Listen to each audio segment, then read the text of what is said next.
नमस्कार साथियों, दक्षिण बिहार केंद्रीय विश्वविद्यालय से मैं कौशल किशोर आज आपके साथ में हूँ। आज हम कॉलेज एवं विश्वविद्यालयों में शैक्षणिक एवं प्रशासनिक मामलों के प्रबंधन के लिए निकायों के संदर्भ में चर्चा करेंगे।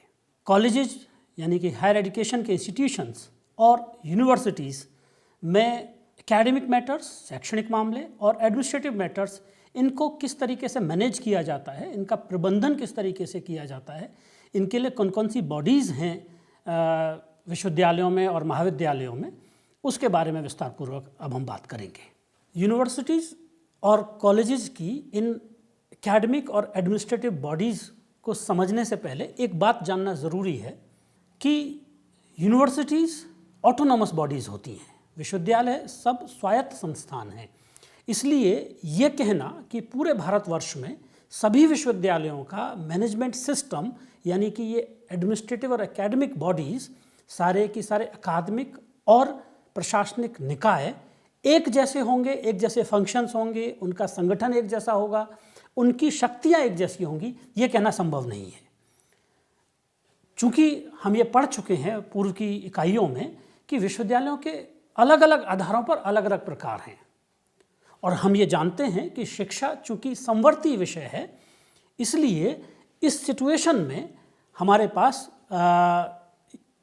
सेंट्रल गवर्नमेंट और स्टेट गवर्नमेंट दोनों कार्य करती हैं। यूनिवर्सिटीज़ स्टेट गवर्नमेंट भी बनाती हैं और यूनिवर्सिटीज़ सेंट्रल गवर्नमेंट भी बनाती हैं, जिनको हम केंद्रीय विश्वविद्यालयों के नाम से जानते हैं, और स्टेट गवर्नमेंट की यूनिवर्सिटीज़ को हम राज्य विश्वविद्यालयों के नाम से जानते हैं। इसके अलावा प्राइवेट यूनिवर्सिटीज़ भी हैं। यूनिवर्सिटीज़ मल्टीडिसिप्लिनरी भी हैं और सिंगल डिसिप्लिन वाली यूनिवर्सिटीज़ भी हैं। इस तरीके से कुछ डीम टू बी यूनिवर्सिटीज़ भी हैं। अलग अलग तरीके के विश्वविद्यालय हैं, अलग अलग तरीके से उनको स्थापित किया जाता है। कोई सेंट्रल गवर्नमेंट द्वारा पार्लियामेंट के एक्ट से इस्टेब्लिश होती है और कोई विधानसभा में एक्ट पारित करके राज्य सरकार द्वारा स्थापित किया जाता है। इसलिए कुछ अंतर उनके इन निकायों के कार्य में, संगठन में भी है। जो मूलतः लेकिन एक कॉमन स्ट्रक्चर चलता है, उसके बारे में हम बात करेंगे, जो खासकर ज़्यादातर सेंट्रल गवर्नमेंट और स्टेट गवर्नमेंट की यूनिवर्सिटीज़ में एक जैसा होता है। मूलतः किसी भी यूनिवर्सिटी में हमारे पास जो स्ट्रक्चर्स हैं, टॉप से सबसे ऊपर एक होता है अधिसभा, जिसको हम कोर्ट या सीनेट बोलते हैं। स्टेट यूनिवर्सिटीज़ में हम इसको सीनेट बोलते हैं कॉमनली। और मैं इस बात को फिर से कह रहा हूँ कि चूँकि स्ट्रक्चर्स अलग अलग हो सकते हैं, नाम अलग अलग हो सकते हैं, तो कुछ और नामों से भी कुछ जगह पुकारा जा सकता है। मैं कॉमनली यूज होने वाले नामों की बात कर रहा हूँ। तो फिर से हम समझ रहे हैं, ऊपर से सबसे ऊपर जो टॉप बॉडी है किसी भी यूनिवर्सिटी में, उसको हम अधिसभा बोलते हैं। सेंट्रल यूनिवर्सिटीज़ में, केंद्रीय विश्वविद्यालयों में कॉमनली हम इसको कोर्ट बोलते हैं, और स्टेट यूनिवर्सिटीज़ में हम कॉमनली इसको सीनेट बोलते हैं। ये टॉप बॉडी है। इनके फंक्शंस के बारे में हम बात करेंगे अभी। इसके अलावा इसके नीचे जो एक दूसरी बॉडी है, जिसको हम कार्यकारी परिषद बोलते हैं, एग्जीक्यूटिव काउंसिल। सेंट्रल यूनिवर्सिटीज़ में, केंद्रीय विश्वविद्यालयों में हम इसको एग्जीक्यूटिव बॉडी के रूप में, नाम इसको एग्जीक्यूटिव काउंसिल के रूप में पुकारते हैं। और स्टेट यूनिवर्सिटीज़ में कुछ जगह इसको प्रबंधन बोर्ड या बोर्ड ऑफ मैनेजमेंट के रूप में भी जाना जाता है। सेंट्रल यूनिवर्सिटीज़ में इसको कॉमनली एग्जीक्यूटिव काउंसिल के नाम से जाना जाता है, और कुछ यूनिवर्सिटीज़ में इसको बोर्ड ऑफ मैनेजमेंट के नाम से भी जाना जाता है, प्रबंधन बोर्ड के नाम से। स्टेट यूनिवर्सिटीज़ में कुछ जगह इसको सीनेट कहा जाता है। ये ऊपर से दूसरे नंबर की बॉडी है। इसके अलावा एक और बॉडी है, जो अब इसको मैं हायरार्की में कहना, कुछ जगह इसको हायरार्की में कहा जा सकता है, पदानुक्रम में कहा जा सकता है, लेकिन कुछ मामलों में ये सम स्तर की भी है एग्जीक्यूटिव काउंसिल के। अब ऐसा क्यों है, मैं इसके फंक्शंस के बारे में बात करते समय आपसे बात करूंगा। उसको हम बोलते हैं एकेडमिक काउंसिल, अकादमिक परिषद या विद्वत परिषद इसको कहा जाता है, एकेडमिक काउंसिल। कुछ जगह इसको शैक्षणिक परिषद भी हम कहते हैं। कॉमनली एसी के नाम से हम इसको पुकारते हैं। इसके अलावा डिफरेंट डिपार्टमेंट्स में एकेडमिक काउंसिल से नीचे एकेडमिक मैटर्स के लिए एक बोर्ड ऑफ स्टडीज़ होती है। वहीं कुछ सेंट्रल यूनिवर्सिटीज़ में और कुछ स्टेट यूनिवर्सिटीज़ में भी स्कूल बोर्ड का, फैकल्टी बोर्ड का भी कॉन्सेप्ट होता है, जो कि एकेडमिक काउंसिल और बोर्ड ऑफ स्टडीज़ के बीच में होता है, एक चैनल के रूप में। इसके अलावा एक फाइनेंस कमेटी होती है जो वित्त के मामले देखती है। ये सारी बॉडीज़ के फंक्शंस को जानने से पहले ज़रा क्विकली हम समझते हैं यूनिवर्सिटी का स्ट्रक्चर क्या है, उससे हमको बात समझ में आएगी। यूनिवर्सिटीज़ में हम ये समझते हैं कि मूलतः वो अकादमिक गतिविधियों के लिए हैं, लेकिन अकादमिक गतिविधियों के लिए हमारे पास उसको मैनेज करने के लिए, उसको सपोर्ट करने के लिए एक सपोर्ट सिस्टम भी होता है। यानी कि टीचर्स और स्टूडेंट्स के अलावा एक पूरा सपोर्ट मैन पावर सिस्टम होता है, जिसको नॉन टीचिंग स्टाफ कॉमनली हम कहते हैं, गैर शैक्षणिक स्टाफ हम उसको कहते हैं विश्वविद्यालयों में। इस तरीके से किसी भी यूनिवर्सिटी में एकेडमिक और एडमिनिस्ट्रेटिव दो एक तरीके से धाराएं होती हैं। दोनों एक दूसरे के सपोर्ट के लिए हैं, एक दूसरे के साथ चलती हैं, लेकिन सिस्टम के मामले में, हायरार्की के मामले में दो अलग अलग चीज़ें हैं। वाइस चांसलर, कुलपति जो होते हैं, वो कार्यकारी रूप से प्रत्येक विश्वविद्यालय में एकेडमिक और एडमिनिस्ट्रेटिव दोनों के हेड होते हैं। इसलिए कहा जाता है कि कुलपति एकेडमिक और एडमिनिस्ट्रेटिव हेड हैं। उनके ऊपर फिर चांसलर, स्टेट यूनिवर्सिटीज़ में चांसलर गवर्नर होते हैं सामान्यतः। वहीं सेंट्रल यूनिवर्सिटीज़ में चांसलर एक अलग पोस्ट है, उनके ऊपर विजिटर भारत के राष्ट्रपति होते हैं सेंट्रल यूनिवर्सिटीज़ में। ये कॉमन स्ट्रक्चर है दोनों यूनिवर्सिटीज़ का। वाइस चांसलर एकेडमिक और एडमिनिस्ट्रेटिव दोनों के हेड हुए, लेकिन वाइस चांसलर को इन सब चीज़ों में सपोर्ट करने के लिए एकेडमिक मामलों के लिए डिफरेंट स्कूल्स के डीन्स हैं। स्कूल्स का मतलब हुआ फैकल्टी, जिसके अंदर एक स्कूल के अंदर एक से ज़्यादा डिपार्टमेंट कॉमनली आते हैं। कुछ स्कूल सिंगल डिपार्टमेंट के भी हो सकते हैं, लेकिन कई डिपार्टमेंट मिलकर एक स्कूल बनाते हैं। और स्कूल का जो मेन व्यक्ति जो हेड होता है वो डीन, अधिष्ठाता जिसको हम बोलते हैं। तो एकेडमिक मामलों में हायरार्की में कुलपति से नीचे फिर डीन्स होते हैं, अगर प्रो वाइस चांसलर बीच में नहीं है तो। कुछ विश्वविद्यालयों में प्रो वाइस चांसलर, कहीं प्रो वाइस चांसलर को प्रतिकुलपति, समकुलपति या रेक्टर भी कहते हैं।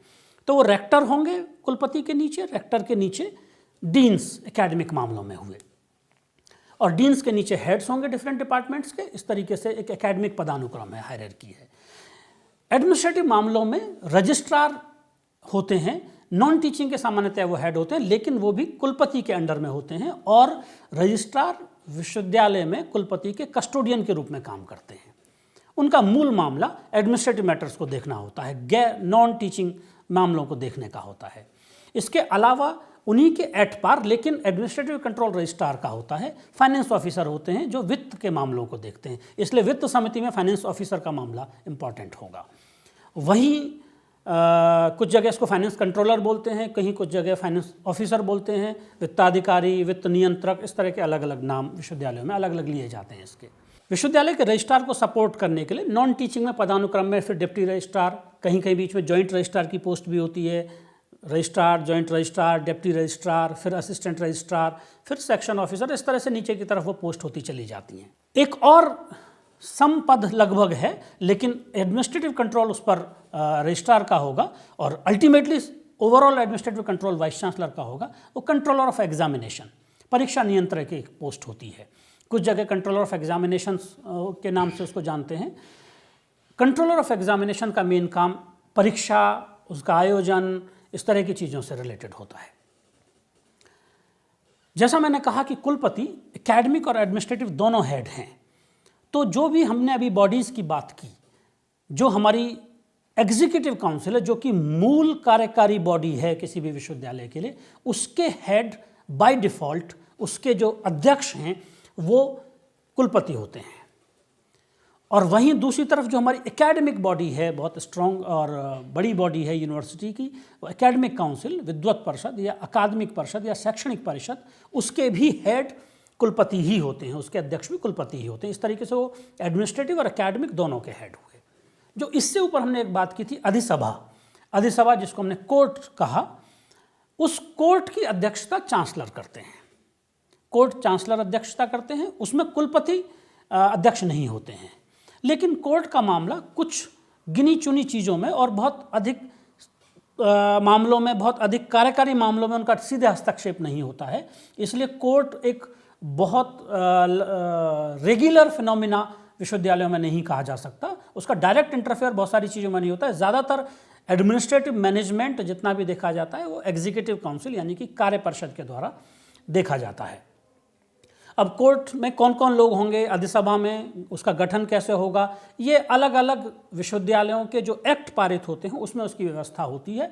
उसके बारे में उसके नियम दिए रहते हैं। कहीं नॉमिनेशंस हैं, कहीं और दूसरे तरीके हैं, कौन उसकी अध्यक्षता करेगा, कितने दिनों का उसका कार्यकाल होगा, ये अलग अलग विश्वविद्यालयों का अलग अलग, चूँकि वो ऑटोनॉमस हैं, ये अलग बात है कि ज़्यादातर विश्वविद्यालय चूँकि ज़्यादातर एक कॉमन एक्ट से गवर्न होते हैं या उनकी ज़्यादातर चीज़ें कॉमन होती हैं किसी भी राज्य विश्वविद्यालय की, तो उन राज्य विश्वविद्यालयों में कोर्ट का स्ट्रक्चर ज़्यादातर जगह एक जैसा होगा। किसी एक राज्य में दूसरे राज्य से अलग हो सकता है, लेकिन विद इन अ स्टेट एक राज्य के अंतर्गत लगभग एक जैसा होगा।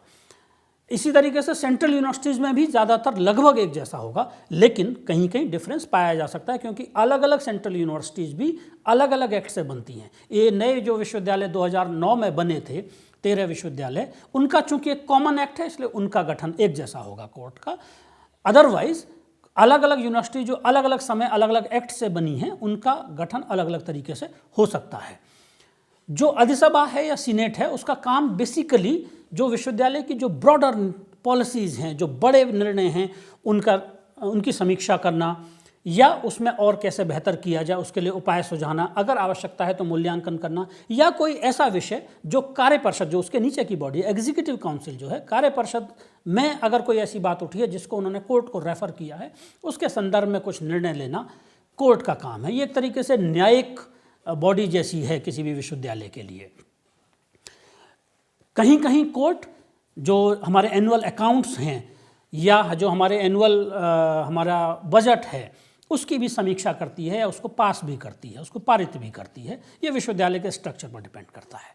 इसके अलावा अब जो नीचे दूसरी बॉडी आई उसका नाम जो हमने देखा था वो है कार्यकारी परिषद या कार्य परिषद भी उसको कुछ लोग बोलते हैं, एग्जीक्यूटिव काउंसिल जिसको बोलते हैं, कहीं उसको बोर्ड ऑफ मैनेजमेंट भी बोलते हैं, प्रबंधन बोर्ड भी बोलते हैं, और कुछ विश्वविद्यालयों में खासकर राज्य विश्वविद्यालयों में इसको सिंडिकेट भी बोलते हैं।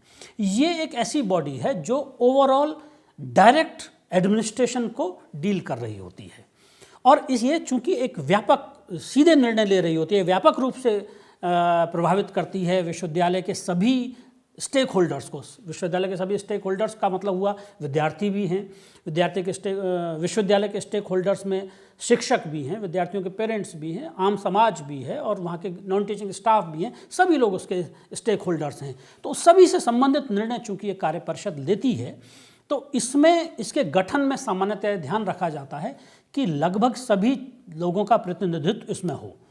अब इसमें कैसे एग्जीक्यूटिव काउंसिल बनेगी, उसका कॉन्स्टिट्यूशन क्या होगा, जैसा मैंने शुरू में कहा कि चूंकि विश्वविद्यालय ऑटोनॉमस हैं, सबका अपना अलग अलग स्ट्रक्चर हो सकता है, वो डिफाइंड रहता है उनके एक्ट में, जिस एक्ट से वो विश्वविद्यालय स्थापित हुए हैं, चाहे वो विधानसभा ने पारित करके बनाए हों राज्य के द्वारा या सेंट्रल गवर्नमेंट ने पार्लियामेंट से भारत की संसद से पारित करके एक्ट बनाया हो। उस एक्ट में और स्टैट्यूट में व्यवस्था रहती है सामान्यतया कि कैसे कार्य परिषद का गठन होगा। जैसे सामान्यतया सेंट्रल यूनिवर्सिटीज़ में जो एग्जीक्यूटिव काउंसिल्स या कार्य परिषद बनती हैं जिसके अध्यक्ष कुलपति हुए, उसमें टीचर्स का रिप्रेजेंटेशन, स्कूल्स के डीन्स का रिप्रेजेंटेशन होगा, कुछ टीचर्स का रिप्रेजेंटेशन होता है हर कैडर से, प्रोफेसर से, एसोसिएट प्रोफेसर से, असिस्टेंट प्रोफेसर से। वो रिप्रेजेंटेशन सामान्यतः नॉमिनेशन बेसिस होता है, कहीं सीनियरिटी बेसिस होता है, कहीं कहीं कुछ जगह इलेक्शन जैसी व्यवस्था भी पाई जा सकती है, लेकिन सामान्यतः वो नॉमिनेशन बेसिस पर होता है। इसके अलावा उसमें कुछ एक्सटर्नल एक्सपर्ट्स को भी नॉमिनेट किया जाता है। कार्य परिषद सामान्यतः कुछ नाम सजेस्ट करती है या कुछ, जैसे केंद्रीय विश्वविद्यालयों की कार्य परिषद में भारत के राष्ट्रपति जो कि केंद्रीय विश्वविद्यालयों के विजिटर हैं उनके भी रिप्रेजेंटेटिव हो सकते हैं। इस तरीके से अलग अलग एक्सपर्ट्स को सजेस्ट किया जाता है और अलग अलग उनमें कितनी संख्या होगी, कुछ जगह 4 है वो संख्या, वो अलग अलग कॉन्स्टिट्यूशन उन विश्वविद्यालयों की कार्य परिषद में होगा। कार्य परिषद का कार्य चूंकि वृहत स्तर का है, बड़े लेवल का है, इसलिए सबका रिप्रेजेंटेशन होना इसके डेमोक्रेटिक नेचर को और स्ट्रॉन्ग करता है ताकि सामूहिक निर्णय एक डेमोक्रेटिक वातावरण में लिए जा सकें।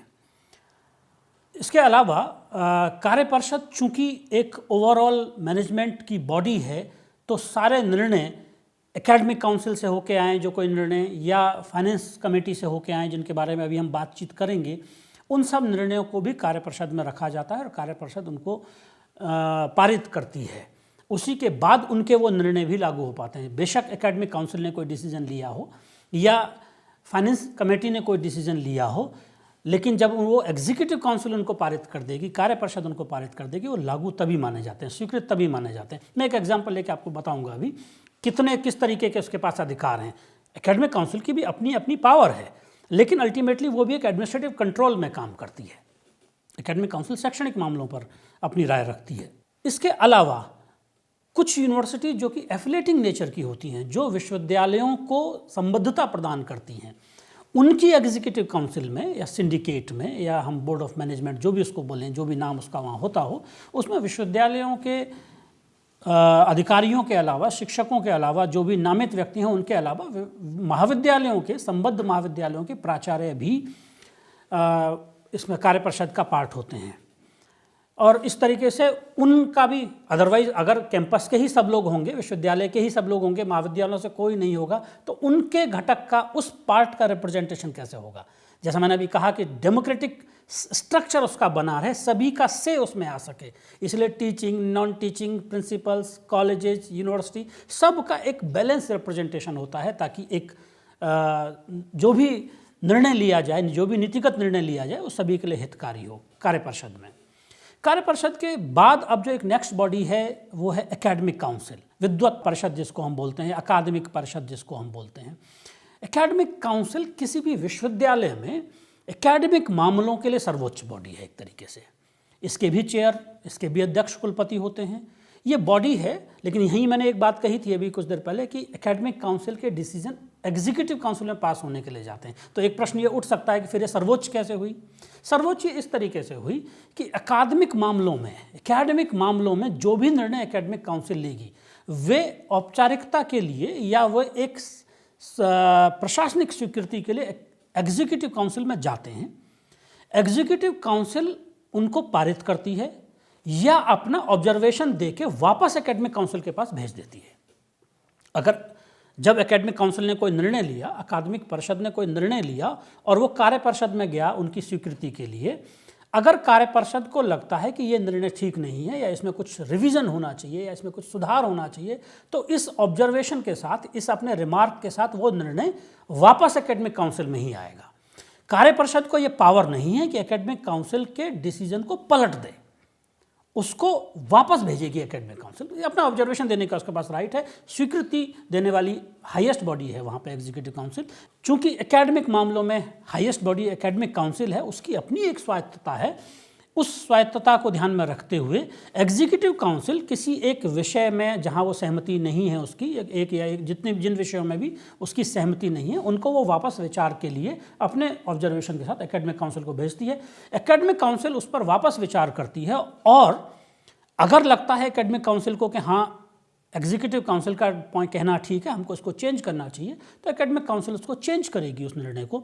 और अगर एकेडमिक काउंसिल को लगता है उसके बावजूद भी कि नहीं, हमने जो निर्णय लिया था वो अकादमिक रूप से विश्वविद्यालय की अकादमिक वृद्धि के लिए, एकेडमिक ग्रोथ के लिए ज़्यादा बेहतर है, तो वो वापस उसी निर्णय को एग्जीक्यूटिव काउंसिल को भेज देंगे और अब एग्जीक्यूटिव काउंसिल उस निर्णय को मानने के लिए बाध्य होगी। इस तरीके से एकेडमिक मामलों में, इसलिए मैंने कहा था कि एकेडमिक मामलों में highest autonomous body academic council होती है विश्वविद्यालय में। उसके पास ये पावर है कि वो जो विश्वविद्यालय की अकादमिक ग्रोथ के लिए, और चूंकि विश्वविद्यालय का मूल काम एकेडमिक है, इसलिए बड़ी powerful body academic council. Academic council ही ये निर्धारित करती है कि क्या नीतियाँ हों शिक्षा के लिए, क्या नीतियाँ हों विश्वविद्यालय में विद्यार्थियों की बेहतरी के लिए, एकेडमिक मामलों की। उनका एडमिनिस्ट्रेशन कैसे होगा, उनके और एडमिनिस्ट्रेटिव मैटर्स कैसे होंगे, वो एग्जीक्यूटिव काउंसिल का डोमेन हुआ या अलग बॉडीज़ का डोमेन हुआ, लेकिन एकेडमिक ग्रोथ कैसे होगी, कैसे बढ़िया पठन पाठन होगा, कैसे बढ़िया पढ़ाई होगी विश्वविद्यालय में, कैसे और एकेडमिक हाइट्स को छुएगा विश्वविद्यालय, इससे संबंधित सभी नीतियों का निर्धारण करना और सुनिश्चित करना, ये एकेडमिक काउंसिल का दायरा है। इसीलिए एकेडमिक काउंसिल के गठन में कुलपति उसके अध्यक्ष हैं, लेकिन सारे विभागों के विभागाध्यक्ष सामान्यतः उसके सदस्य होते हैं। इसके अलावा बाहर के कुछ शिक्षाविदों को भी उसमें नॉमिनेट किया जाता है। उसकी प्रक्रिया हर विश्वविद्यालय की, इसलिए हर विश्वविद्यालय की एकेडमिक काउंसिल में अलग अलग तरीके से नॉमिनेशन की प्रक्रिया होती है बाहर के मेंबर्स की, लेकिन एक सामान्य रूप से सभी विभागों का, जितने भी विषयों के विभाग हैं, सभी विभागों का प्रतिनिधित्व और एक्सटर्नल एक्सपर्ट्स का भी प्रतिनिधित्व करके एकेडमिक काउंसिल बनती है। इसलिए सामान्यतः एकेडमिक काउंसिल एक बड़ी बॉडी होती है, लेकिन सभी विभागों का, सभी विषयों का प्रतिनिधित्व होने से एकेडमिक मामलों में सही निर्णय लेने के लिए एक डेमोक्रेटिक एनवायरनमेंट बनता है। तो इस तरह से एकेडमिक काउंसिल निर्णय लेती है और अपने निर्णय को पारित कराने के लिए एग्जीक्यूटिव काउंसिल भेजती है। वो उसकी प्रक्रिया भी जैसे हमने बात की। एकेडमिक काउंसिल में ही विभिन्न विभागों के, विभिन्न विषयों के, विभिन्न पाठ्यक्रमों के करिकुलम क्या होंगे, विभिन्न डिग्री प्रोग्राम्स के या डिप्लोमा प्रोग्राम्स या किसी भी एकेडमिक प्रोग्राम के पाठ्यक्रम क्या होंगे, सिलेबस क्या होंगे, करिकुलम क्या होंगे, ये सब भी पारित और स्वीकृत करती है एकेडमिक काउंसिल। वो आते हैं उन विभागों के थ्रू, वो नेक्स्ट बॉडी के बारे में हम बात करेंगे कैसे वो आते हैं, लेकिन ये पारित करती है एकेडमिक काउंसिल। उनकी स्वीकृति देने का अधिकार एकेडमिक काउंसिल के पास में है। जैसे अभी इन दिनों NEP की बहुत बात चल रही है, नेशनल एजुकेशन पॉलिसी की बात चल रही है, इस पेपर में हमने पढ़ा भी उसके बारे में। उससे संबंधित जो भी सुधार विश्वविद्यालयों के पाठ्यक्रमों में किए जाएंगे, सिलेबस रिवाइज किए जाएंगे उसको लागू करने के लिए, तो वो सब अल्टीमेटली एकेडमिक काउंसिल में रिपोर्ट होंगे विश्वविद्यालय के। विश्वविद्यालय में ये सब जो अकादमिक मामले आते हैं वो विभागों के बोर्ड ऑफ स्टडीज़ से होते हुए आते हैं, जो इसके नीचे की एक बॉडी है। यहाँ मैंने एक वर्ड और यूज़ किया था, स्कूल बोर्ड। स्कूल बोर्ड की व्यवस्था, जिसको फैकल्टी बोर्ड के नाम से भी जाना जाता है, सभी विश्वविद्यालय में हो ऐसा आवश्यक नहीं है। कुछ विश्वविद्यालयों में होती है, कुछ विश्वविद्यालयों में ये व्यवस्था नहीं होती।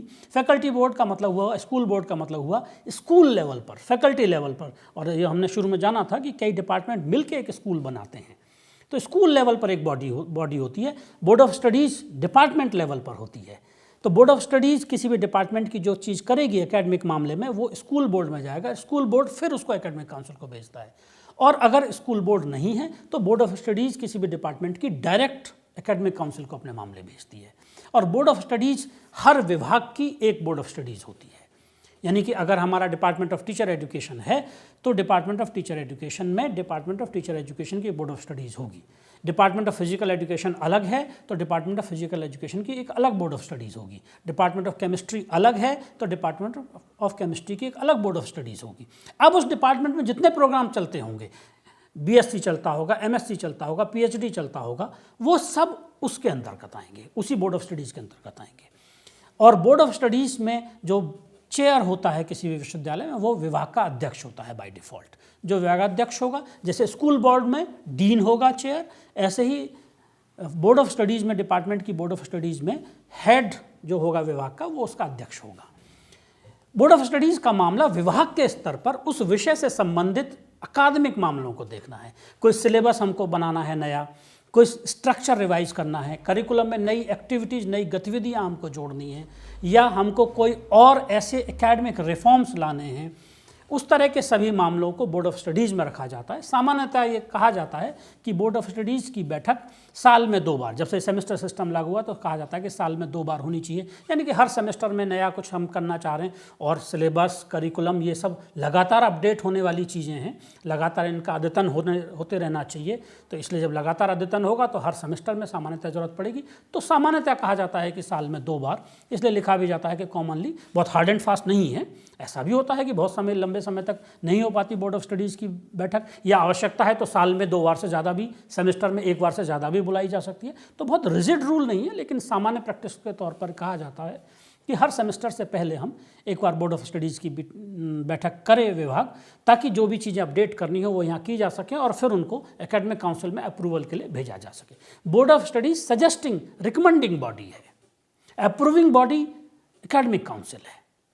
तो विभाग में जो भी चीज़ें करनी है उनके लिए रिकमेंड अपना कर देगी बोर्ड ऑफ स्टडीज़, लेकिन जाएंगे अप्रूवल के लिए एकेडमिक काउंसिल में ही, और एकेडमिक काउंसिल के बाद वो अल्टीमेटली एग्जीक्यूटिव काउंसिल में, जैसे हमने बात की।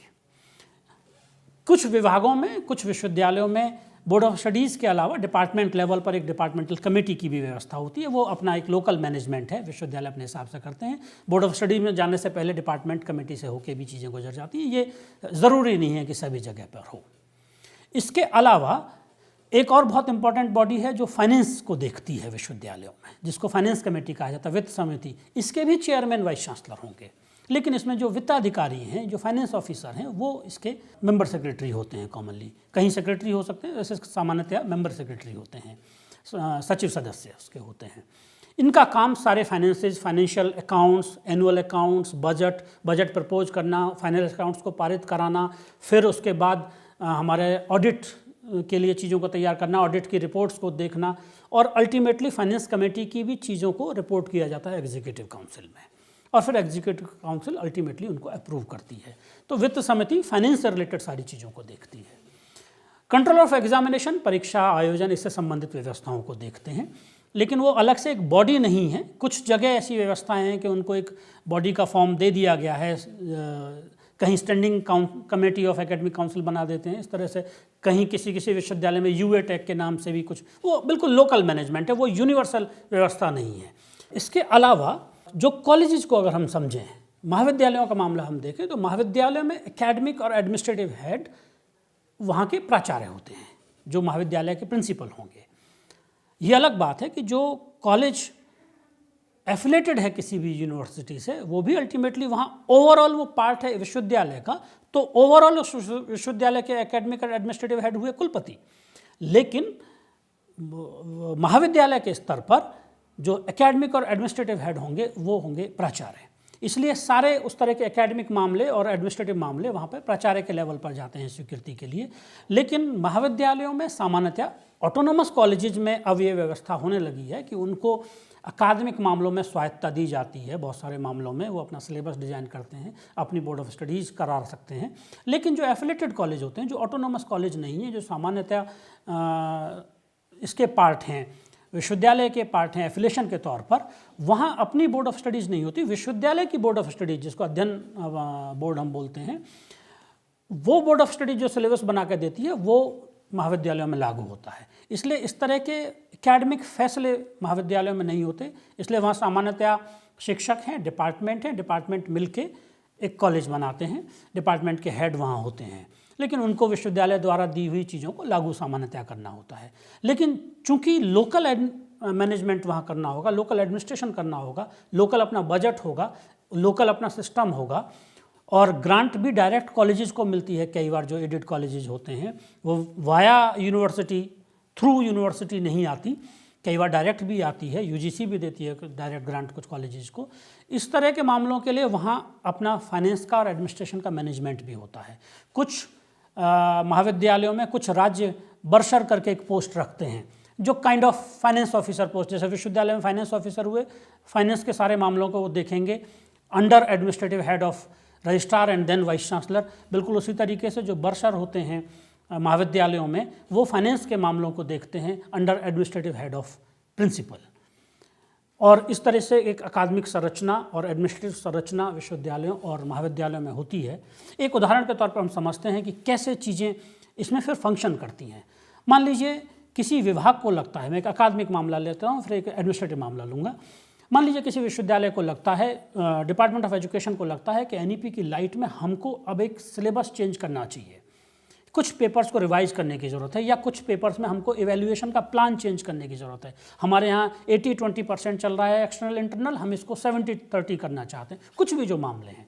तो विभाग अपनी एक बोर्ड ऑफ स्टडीज़ की मीटिंग आयोजित करेगा, यानी कि विभाग अध्यक्ष एक बोर्ड ऑफ स्टडीज़ की मीटिंग आयोजित करेंगे। उसमें जो भी उनके नए प्रपोजल होंगे, जो भी चेंजेज वो करना चाहते हैं, उन चेंजेज को वो अपनी बोर्ड ऑफ स्टडीज़ में रखेंगे, वहाँ वो पारित करेंगे। बोर्ड ऑफ स्टडीज़ संस्तुत करेगी उसको, जो भी उसमें ठीक चीज़ें लगेंगी, और वो संस्तुति जाएगा, अगर स्कूल बोर्ड है तो स्कूल बोर्ड के पास जाएगा, और फिर स्कूल बोर्ड से एकेडमिक काउंसिल में, अगर स्कूल बोर्ड नहीं है तो डायरेक्ट एकेडमिक काउंसिल में जाएगा। फिर एकेडमिक काउंसिल इनको पारित करेगी। एकेडमिक काउंसिल को अगर कुछ सुधार करना होगा, सुझाव देना होगा, तो डेफिनेटली वो उसके पास राइट है, रिजेक्ट करने का भी राइट है। बोर्ड ऑफ स्टडीज़ की रिकमेंडेशंस को रोकने का भी राइट है, रिवाइज करने का भी राइट है, एज इट इज़ स्वीकार करने का भी राइट है। बोर्ड ऑफ स्टडीज़ की इन रिकमेंडेशंस को एकेडमिक काउंसिल अगर पारित कर देती है तो फिर उनको एग्जीक्यूटिव काउंसिल में रिपोर्ट किया जाएगा, और वहाँ वो फॉर्मल अप्रूवल के बाद में विभाग में लागू होने की व्यवस्था हो जाएगी और कंसर्न लोगों को सबको सूचना दे दी जाएगी, चाहे महाविद्यालय हों, चाहे डिपार्टमेंट हों, चाहे कंट्रोलर ऑफ एग्जामिनेशंस हों, परीक्षा का जो विभाग होगा कि भाई अब ये व्यवस्था ऐसे ऐसे बदल दी गई है, नया सिलेबस अपडेट होना हो, सारी व्यवस्था इस तरीके से चलेगी। एडमिनिस्ट्रेटिव मामला कोई अगर ऐसे समझिए कि मान लीजिए किसी को विभाग को चाहिए कि हमको 5 कंप्यूटर्स की आवश्यकता है, मैं विश्वविद्यालय के किसी विभाग की बात करें जो सामान्यतया सिस्टम है, वहाँ डिपार्टमेंट के लेवल पर अगर कोई फाइनेंशियल अप्रूवल की कैपेसिटी नहीं है तो विभाग अपनी डिमांड क्रिएट करेगा, डिमांड पुट करेगा। डिमांड सामान्यतया नोटशीट एक व्यवस्था होती है, फाइल चलना जिसको कॉमनली हम कहते हैं, और ये सब जगह है, न केवल विश्वविद्यालय, न केवल महाविद्यालय, भारत सरकार के और न केवल भारत सरकार के, विश्व के अधिकांश देशों में इसी तरीके की व्यवस्था है कि एक हायरार्की, एक नोट चलता है। वही व्यवस्था हमारे यहाँ भी है, विश्वविद्यालयों में भी। LDC एक पोस्ट होती है नॉन टीचिंग स्टाफ में, जो फाइल को इनिशिएट वहाँ से किया जाता है ऑन ऑर्डर ऑफ, और LDC के बाद अगर आवश्यकता है तो UDC के बाद फिर अगर वो फाइल जाती है तो असिस्टेंट, जहाँ जो पोस्ट होती है, जहाँ नहीं पोस्ट होती वहाँ वो पोस्ट स्किप होती चली जाती है डीलिंग हैंड की व्यवस्था के तहत। असिस्टेंट के बाद फिर वो जाती है सेक्शन ऑफिसर के पास में, सेक्शन ऑफिसर से वो असिस्टेंट रजिस्ट्रार से डेप्टी रजिस्ट्रार से रजिस्ट्रार, और इस तरीके से चीज़ें अप्रूवल के लिए चलती चली जाती है। रजिस्ट्रार को कुछ लिमिट है अगर फाइनेंशियल अप्रूवल की तो ठीक है, अदरवाइज फिर वो कुलपति के पास जाती हैं। इस बीच में अगर पैसे का मामला है तो फाइनेंस सेक्शन से भी कंकरेंस लिया जाता है, और इस तरीके से चीज़ें अप्रूव होकर जब कुलपति इसको अप्रूव कर देते हैं तो फिर वो नीचे की तरफ वापस कम्युनिकेट होती हैं और कहा जाता है कि हाँ, इनको फाइनेंशियल और एडमिनिस्ट्रेटिव अप्रूवल दिया जा रहा है। और नियम संगत प्रक्रिया से इस तरह के कुछ खर्चे करने होते हैं, फाइनेंशियल खर्चे करने होते हैं विश्वविद्यालयों में, तो GFR एक होता है, जनरल फाइनेंशियल रूल्स, केंद्र सरकार के भी हैं और हर राज्य के अपने भी हैं, उनके हिसाब से पैसे का प्रयोग करते हुए हम कोई भी चीज़ खरीदते हैं और इस तरीके से अप्रूवल्स उनके हुए होते हैं। हम इस तरीके से देखते हैं कि बहुत सारे मामलों में, एकेडमिक और एडमिनिस्ट्रेटिव मामलों में, डेमोक्रेसी मेंटेन होने के लिए एक कलेक्टिव रीजनिंग के साथ, एक सामूहिक सोच के साथ निर्णय लेने के लिए अलग अलग बॉडीज़ हैं जिनमें रिप्रेजेंटेशंस हैं सभी तरह के लोगों के लिए, ताकि एक समुचित माहौल में एक समुचित निर्णय लिए जा सकें। इस तरीके से विश्वविद्यालयों में और महाविद्यालयों में अकादमिक मामले और प्रशासनिक मामलों को देखने के लिए ये विभिन्न प्रकार के निकायों की, विभिन्न प्रकार की बॉडीज़ की आज हमने चर्चा की। आशान्वित हूँ कि ये चर्चा से आपको लाभ पहुँचेगा। नमस्कार।